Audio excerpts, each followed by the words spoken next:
Si no es el viaje a través de fibras nerviosas, no hablamos de impulso nervioso. ¿Por qué les comento esto? En algún momento en práctica clínica, que estés en el hospital militar, te hacen tus pruebas, ¿no? Para ingreso. A veces la prueba no es sentarte y hacerte un examen, simplemente con una pregunta y ya está. Dentro de una de esas preguntas, alguno de los compañeros le dijeron, llegó paciente tal, es lesionado medular, ve y colócale impulsos nerviosos, ¿puedes o no puedes?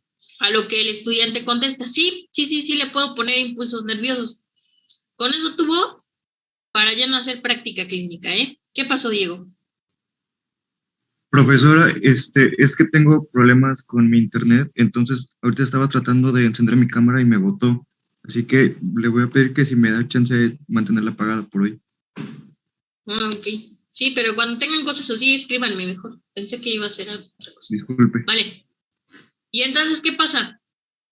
Automáticamente dice el estudiante, sí, lo voy a hacer. Ahí, dirían algunos, sepultó su tumba. ¿Por qué? Porque automáticamente dio a conocer que no tiene ni idea de cuáles son los conceptos. Recordemos que al ser hospital militar, pues tienes que manejar conceptos generales del área médica. Y entonces, ¿cuál fue el error del estudiante? Que dijo que iba a colocar impulsos nerviosos, ¿no? Nadie coloca impulsos nerviosos. Colocas corriente eléctrica, ok, le vas a colocar electrodos, le vas a colocar un impulso eléctrico, un estímulo, ¿vale? Pero nada más, para colocar impulsos nerviosos, ¿qué tendrías que hacer? Una laminectomía en el paciente. Le retiras apófisis espinosas, abre los cuerpos vertebrales, llegas a la médula espinal y en la médula colocas los electrodos. Eso es aplicar impulsos nerviosos. Si no lo haces de esa manera, no lo estás haciendo. Entonces, ¿qué pasa? Les pongo este ejemplo del hospital militar, porque ahí es cuando nos damos cuenta si estás formado o no de forma adecuada. Estás en el área médica. Entonces, sabes que cuando hablamos de impulsos nerviosos, la definición propia es todo estímulo que viaja por una fibra nerviosa. ¿Vas a colocar impulsos nerviosos? No los vas a colocar. ¿Voy a colocar corriente eléctrica? ¿Voy a colocar un estímulo eléctrico? Sí, pero impulsos nerviosos jamás, ¿vale? Entonces, a veces este tipo de pruebas, cuando tú llegas a la práctica, pues son de esa manera. Una simple pregunta y ya está, ¿vale? Y bueno, si seguimos avanzando, pues nos vamos con Nageli. Nageli nos habla de las características propias de la membrana celular. ¿Qué observábamos en la membrana celular? Bueno, pues que esta membrana es selectivamente permeable y que permite diferentes procesos, entre ellos la ley de la difusión. Recordemos que nosotros tenemos el proceso de ósmosis y el proceso de difusión.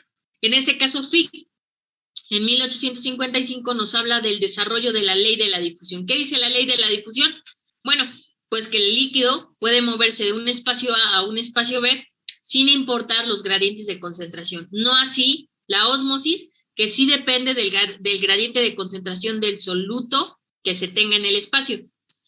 Después nos vamos a Claude Bernard en 1860. Claude Bernard establece por primera vez el uso del concepto de homeostasis en el área experimental, que recordemos que homeostasis es el equilibrio de los sistemas en el cuerpo humano, lo que conocemos como el efecto de salud, ¿vale?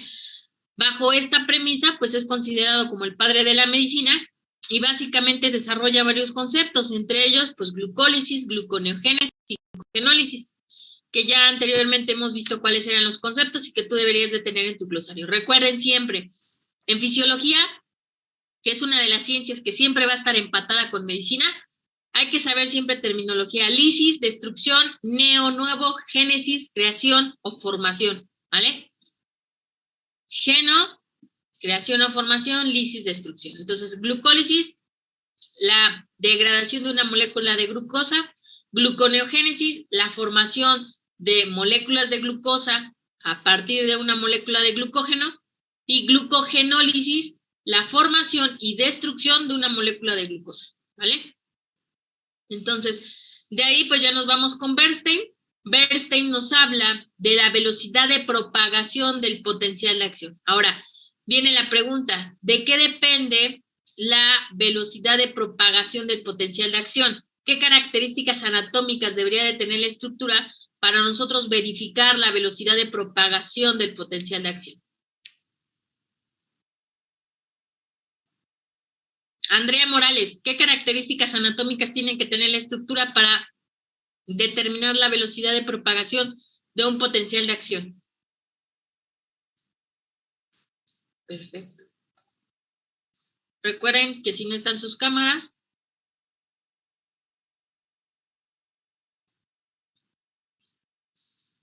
¿alguien que me quiera decir cuáles son las características anatómicas?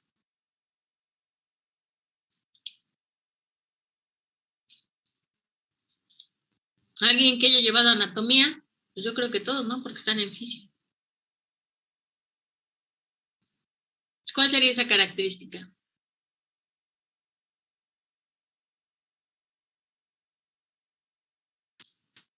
¿Nadie?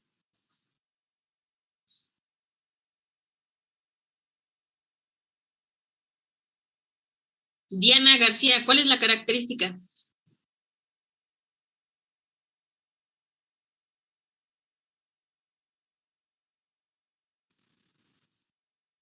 ¿Alguien que recuerde algo de lo que ha llevado de materias?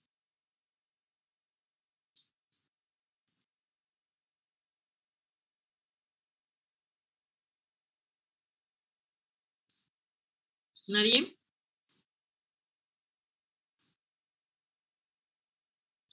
Paola Flores.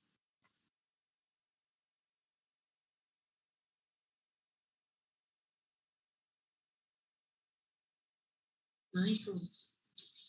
Mencionábamos que en el caso de la fibra nerviosa va a tener diámetro y va a tener mielina. ¿Qué hace la mielina en la fibra nerviosa? Mencionamos que la mielina tiene la capacidad para favorecer la velocidad del potencial de acción. ¿Por qué?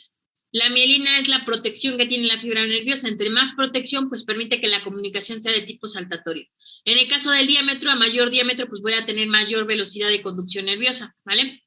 Y entonces mencionamos, automáticamente se abre la era de la biofísica, gracias a los estudios que se realizan sobre el impulso nervioso, el impulso eléctrico que se puede propagar a lo largo de fibra nerviosa. De ahí nos vamos con Pfeffer. Pfeffer nos habla sobre el proceso de ósmosis. Ya habíamos hablado un poco de la ósmosis y la diferencia en biología celular, si no, chéquenlo. Y en el caso de Charles Charrington, hablamos que deduce la existencia de sinapsis. Sinapsis, en términos coloquiales, es considerado como un beso entre neuronas. El contacto íntimo que pueden tener dos neuronas genera comunicación, y esa comunicación es lo que conocemos como sinapsis. Esta comunicación puede ser eléctrica o química. Si es eléctrica es directa, si es química pues va a ser a través de neurotransmisores, ¿vale? De ahí nos vamos con Iván Petrovich. En el caso de Iván Petrovich Pavlov, pues nos habla del control de la digestión.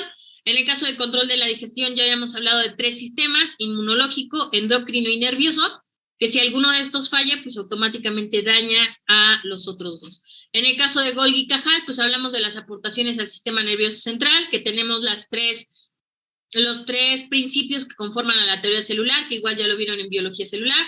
Y en el caso de Barani, pues se realizan los estudios sobre vestíbulo en oído interno. Recordemos que vestíbulo tiene que ver principalmente con la parte de equilibrio. En el caso de fisioterapia, pues normalmente los que tienen una pérdida de equilibrio importante son los pacientes con Parkinson, en los cuales pues lo que se busca es, a través de estímulos sonoros de diferentes frecuencias, 2, 10, 15, 20, 100, desarrollar un cambio en el equilibrio del paciente a lo largo de la marcha. Y finalmente, en el caso de Otto Loewi fue de los principales fisiólogos, ya que demuestra el papel de la acetilcolina. Otto Loewi es de los primeros en describir por primera ocasión a uno de los tantos neurotransmisores que se tienen en el tejido, ¿vale? Neurotransmisores, pues sabemos que son sustancias químicas que se tienen en el cuerpo humano y que la función que cumplen va a depender del tejido. En el caso de la acetilcolina, es el principal neurotransmisor en el cuerpo humano que se encarga del desarrollo de la contracción muscular. Si no hay acetilcolina, no hay contracción muscular. Ejemplo de patología que carece de acetilcolina, mencionamos que es la miastenia gravis. ¿Qué pasa en la miastenia gravis? El paciente automáticamente tiene debilidad muscular generalizada. Conforme aumenta la cronificación de la patología, el paciente puede fallecer porque automáticamente el músculo diafragmático deja de contraerse y eso daña la respiración del paciente y fallece por asfixia. En el caso de Krog, pues es el premio Nobel por descubrir la función de los capilares. Recordemos que los capilares son el resultado de la fusión entre venas y arterias. Automáticamente a nivel alveolar pues van a permitir el intercambio gaseoso. existe un proceso que permite este intercambio. El nombre del proceso es hematosis, que mencionamos que hemato tiene que ver con sangre, osis con gases. El intercambio gaseoso a nivel de capilares es de oxígeno por dióxido de carbono, que permiten una mejor respiración, ¿vale? Se da a nivel alveolar, y de ahí nos vamos con Beethoven, que mencionamos que inventa como tal el electrocardiograma. En el caso del electrocardiograma mencionamos que es el sistema que permite medir el paso del potencial de acción a través del sistema de conducción cardíaco. Ya habíamos visto las partes o los componentes del sistema de conducción cardíaco, ya no voy a repetir. Y ya está. De ahí nos vamos con Gorder y Grendel. Ellos son responsables de la de describir características de la membrana celular. La principal característica de describir, pues es como tal su función como bicapa celular, ¿vale? El hecho de ser bicapa, mencionábamos que habla de una estructura selectivamente permeable. Mencionábamos ya la presencia de los fosfolípidos, que estos van a ser hidrofóbicos e hidrofílicos y que cumplen una función que se conoce como anfipáticos, ¿vale? Y que automáticamente pues permite la afinidad hacia grasas o hacia agua, dependiendo de la zona en la que se encuentre y del tipo de sustancias que quieran ingresar a la célula. De ahí nos vamos con JJ. JJ es considerado como el padre de la fisiología mexicana, es un referente importante en la fisiología a nivel poblano. Mencionamos que es poblano, es de los primeros investigadores. Básicamente el aporte que da JJ es su obra sobre métodos de fisiología. ¿Cuáles son los pasos a seguir para realizar la parte práctica en el área de fisiología? Y dentro de los experimentos realizados y las investigaciones realizadas, pues JJ se dedica a describir las características del potencial de acción. Una de sus contribuciones fue el descubrimiento de lo que se conoce como sobretiro. El sobretiro de un potencial de acción básicamente va a ser el pico del potencial de acción. Ese pico, pues automáticamente se da gracias a los cambios que puede presentar la membrana celular. Dentro de los cambios de la membrana celular, pues sabemos que existen despolarizaciones y repolarizaciones de membrana. Automáticamente sabemos que la despolarización y la repolarización implican la apertura de canales voltaje dependientes y la entrada o salida de iones de la membrana celular al exterior y viceversa. En este caso, cuando nosotros hablamos de despolarización, ¿cuáles son los iones que salen de la célula? Zárate. ¿Qué iones salen de la célula?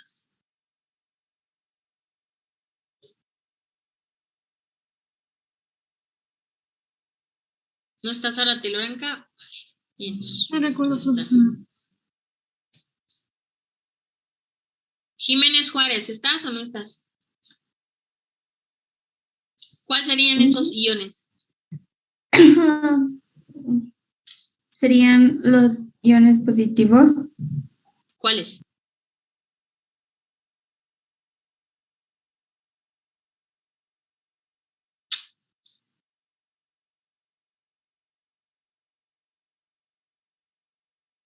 Vale, los investigan. Y después nos vamos con Cool. Hablamos de estudio de tensión superficial en la membrana celular. Básicamente, cuando hablamos de la membrana celular, hablamos de las proteínas integrales. Cuando hablamos de proteínas integrales, hablamos de canales. Cuando hablamos de canales que vio en biología celular, voltaje dependientes, dependientes de ligando y mecanosensibles. Y automáticamente mencionamos, en esta etapa justamente se reconoce el trabajo de Cherrington y Adrián. Ya hablamos de que se recibe el premio Nobel sobre el estudio del sistema nervioso central. Ya sabemos que Cherrington nos habla mucho de la comunicación neuronal que se tiene a lo largo de la célula. De ahí nos vamos con Danieli, que básicamente nos habla de las proteínas en la bicapa lipídica, que mencionamos que las que más nos van a interesar son las proteínas integrales, las que van a ser consideradas como canales, y de los canales pues, tenemos tres tipos: voltaje dependientes, dependientes de ligando y mecanosensibles, las cuales pues van a permitir este intercambio de carga eléctrica a lo largo de la célula. Después nos vamos con Dahl y Loewi, van a recibir el premio Nobel de Impulso Nervioso. Ya mencionábamos que Loewi comienza a describir aquellas sustancias que permiten que se pueda generar un potencial de acción y que se pueda propagar a lo largo de la estructura. En el caso de Cole y Curtis, pues también nos hablan de las propiedades eléctricas de la membrana celular, que ya mencionamos que la membrana celular actúa como un capacitor, ¿vale? Que es un circuito eléctrico, una forma de pila, que automáticamente cada que los canales se aperturen o se cierren, pues esto va a cargar o descargar a la pila, que es lo que veíamos como despolarización o repolarización. Y finalmente Gasser, que recibe el premio Nobel sobre el estudio del sistema nervioso central. A Gasser se le conoce también por la clasificación que realiza sobre las fibras nerviosas. Gasser clasifica las fibras nerviosas en fibras tipo A, tipo B, tipo C. Las fibras tipo C son las responsables del dolor. Las tipo A y las tipo B son las fibras de conducción de de estímulos sensitivos. Las tipo A la más rápida, la tipo B la intermedia.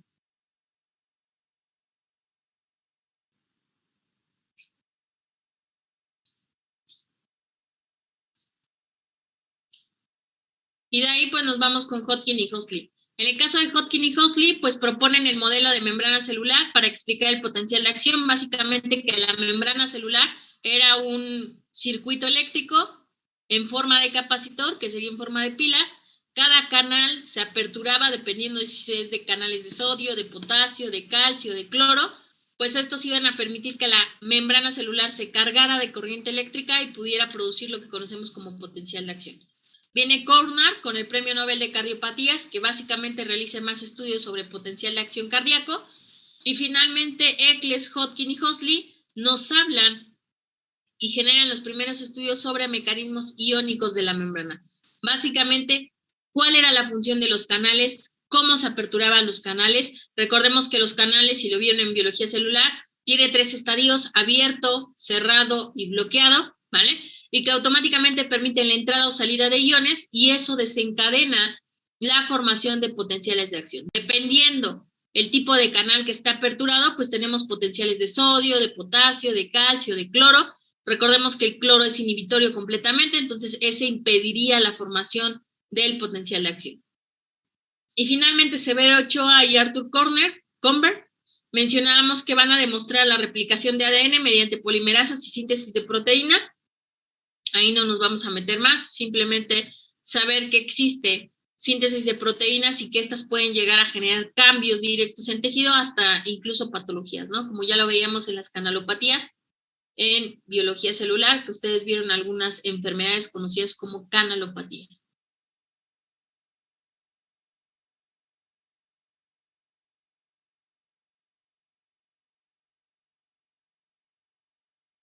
Aquí más vamos a tener a Gatz, a Euler y Axelrod. En este caso ellos reciben el premio Nobel por contribuciones acerca de los neurotransmisores. Ya mencionábamos que las neuronas, cuando se comunican, se van a comunicar a través de la liberación de sustancias químicas. Y estas sustancias químicas que se liberan cuando se da la comunicación se conocen como neurotransmisores, que van a ser consideradas como sustancias químicas.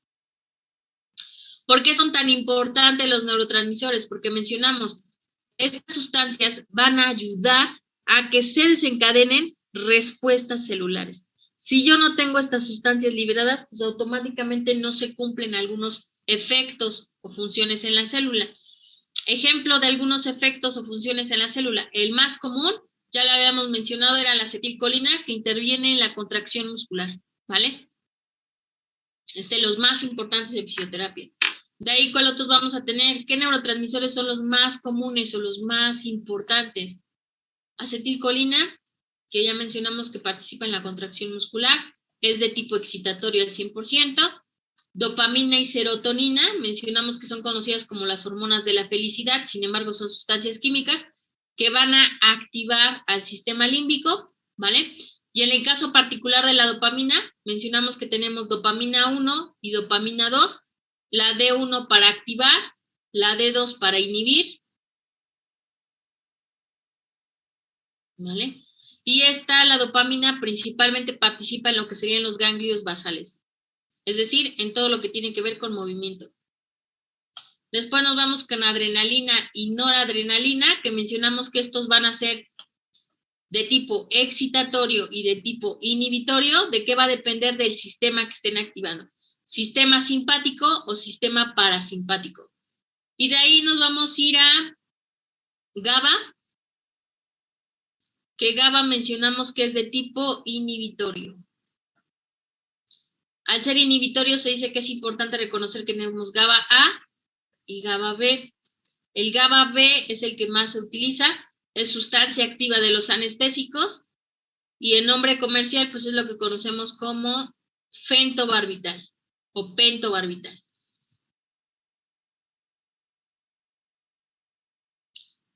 Y de ahí nos vamos con glicina.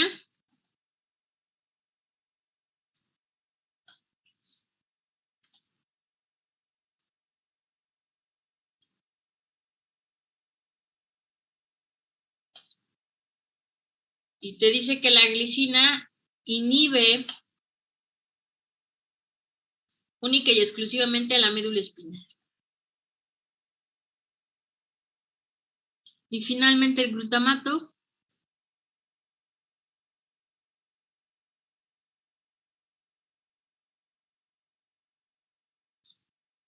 que se menciona que automáticamente es por excelencia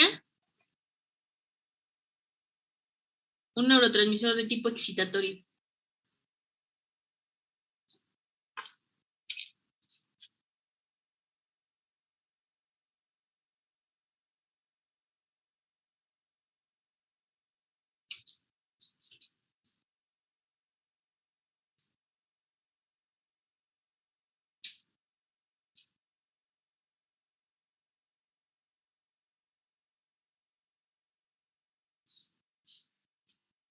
Ahora, ¿cuál es la diferencia entre el GABA y la glicina?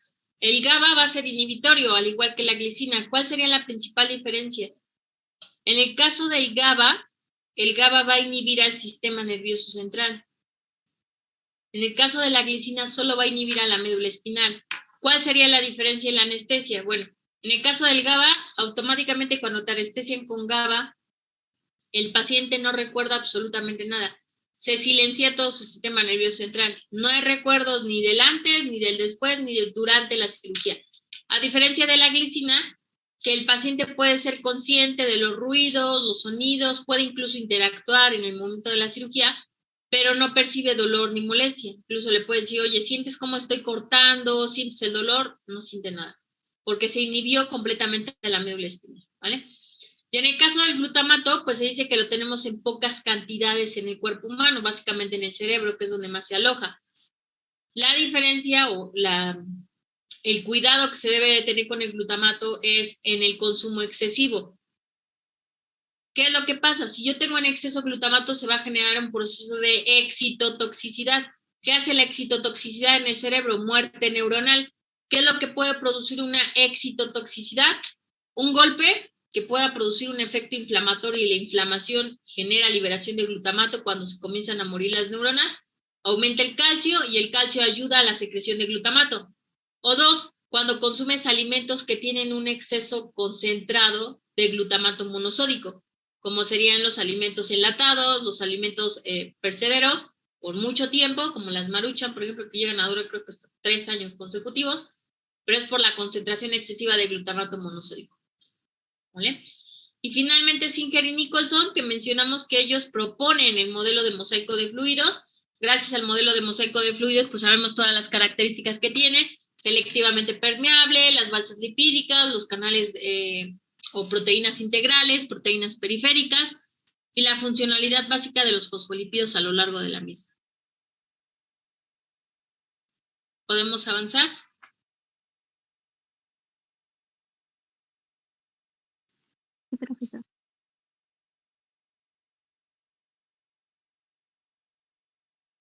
Profe, Dígame. dijo que el glutamato es de tipo exotoxicidad. Es por excelencia un neurotransmisor excitatorio que en exceso puede generar un proceso excitotóxico. Gracias. ¿Verdad?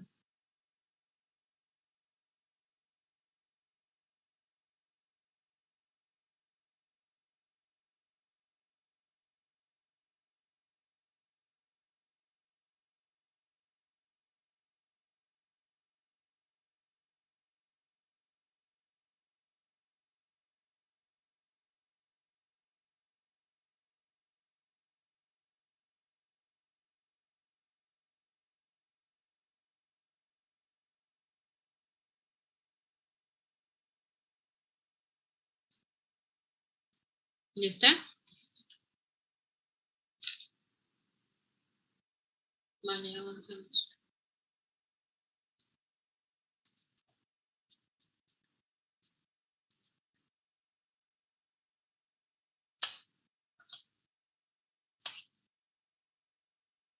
De ahí nos vamos a Jubilee Whistle. Ellos reciben el premio Nobel sobre la función de órganos, en este caso sobre la función del ojo. Mencionamos que cuando hablamos de órganos sensitivos, pues se va a explorar oído, ojo, boca y todo lo que es sistema nervioso central para la parte sensitiva. Después nos vamos con Neher y Sackman. Ellos reciben el premio Nobel por los estudios de canales iónicos. Básicamente Neher y Sackman hacen la clasificación de todas las familias de canales voltaje dependientes. Mencionamos que tenemos canales de potasio, de sodio, de cloro, de calcio. Básicamente Neher y Sackman se encargan de desarrollar todas las familias. En el caso de sodio, por ejemplo, recordemos que tenemos NAP 1.1, NAP 1.2 y así sucesivamente dependiendo de las características propias de cada canal. Recordemos que los canales están formados por subunidades, son 6 subunidades y esas 6 subunidades pues tienen características propias, ¿no? Hasta formar un canal. Mencionamos que las subunidades son de esta manera, todas se fusionan y por la parte superior tienen un poro que es lo que las asemeja a un canal voltaje dependiente. Después nos vamos con Gilman y Rothbell. En el caso de Gilman y Rothbell, pues vamos a mencionar que recibe el premio Nobel por descubrir la proteína G. Recordemos que la proteína G en biología celular te lo indicaron, es considerado como el principal segundo mensajero en la célula, y recordemos que los segundos mensajeros son aquellas sustancias, enzimas o proteínas responsables de desencadenar o activar un proceso celular. Entonces, cuando nosotros tenemos proteína G, por ejemplo, se dice que es una de las proteínas que ayuda o favorece la activación celular en el tejido y que además de ello, pues las proteínas G, por ejemplo, van a ser activadas en el uso de algunos de los neurotransmisores o fármacos. Llega el fármaco, no puede penetrar a la célula, pero si tiene contacto con proteína G, la proteína G automáticamente se encargaría de todo el proceso que se da en el interior de la célula. ¿Vale? De ahí nos vamos con Candel. Candel mencionamos que nos habla de las transducciones de señales en sistema nervioso central. Cuando hablamos de transducción de señales, hablamos de todo este proceso de plasticidad, de la conducción de los impulsos nerviosos a lo largo de fibras nerviosas y automáticamente pues es el candidato al premio Nobel de Fisiología, el premio Nobel de Fisiología y de Medicina, ¿vale? En el caso de Buck y Axel, pues nos hablan de receptores odorantes y organización del sistema olfativo.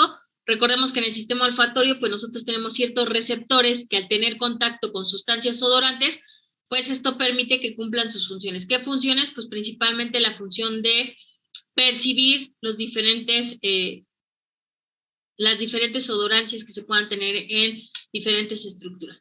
En el caso de Marshall y Warren, pues nos hablan de la bacteria Helicobacter pylori. Normalmente está reconocida en enfermedades de úlceras de estómago y en general úlceras gástricas, dependiendo de qué estructura de todo el estómago. Y automáticamente mencionamos, en el caso de esto, breviario cultural para ver en la actualidad qué otros aportes ha tenido la fisiología. Finalmente, nos vamos con Capecchi, Evans y Smith. Ellos nos hablan de la manipulación genética en modelos animales, que recordemos que el que en la actualidad se acerca más al modelo genético del humano, pues son las ratas, el modelo en ratas. En el caso de Edwards, pues nos habla de la fecundación in vitro, que básicamente eso ya lo vieron en embrio. Nosotros retomamos una parte solo para la formación del sistema nervioso central y hasta ahí. Después nos vamos con Rodman, Sheckman y Sudoff, que nos hablan del tráfico vesicular, un sistema de transporte importante. Cuando nosotros hablamos de neurotransmisores, es importante recordar que la neurona, del núcleo de la neurona a las dendritas, hay un proceso que es llevar los neurotransmisores del núcleo a la dendrita, es decir, de la parte más proximal a la parte más distal. ¿Qué necesitamos para ese proceso? Pues se dice que es el sistema de transporte vesicular. ¿Y qué requiere ese proceso? Pues básicamente requiere la difusión de las vesículas con los neurotransmisores en su interior. ¿De qué va a depender ese tráfico vesicular? Pues de proteínas motoras que transporten, que ya ustedes vieron proteínas motoras también en biología celular. y automáticamente se recapitula ese tema. Esto con la finalidad de ver de dónde provienen los neurotransmisores, en qué cantidad se liberan los neurotransmisores y cuántos neurotransmisores necesito para la generación del potencial de acción.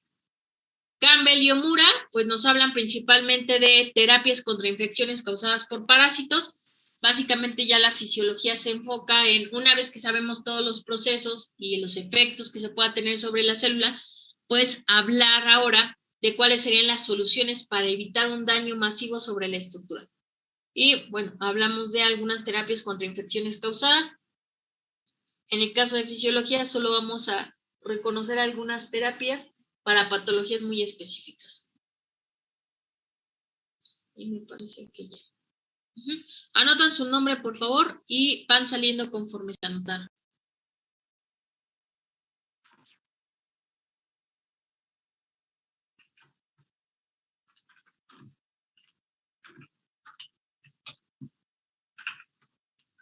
Con esto terminamos el tema de historia y ya viene el tema de retroalimentación, ley de la conservación de las masas, todo lo que es el repaso de membrana celular, así que lean el primer capítulo de su libro. Nos vemos el miércoles. Persona que no conteste, persona que se sale de la sesión, ¿vale? Gracias. Vamos saliendo, por favor, y cierro la sesión cuando terminen de salir.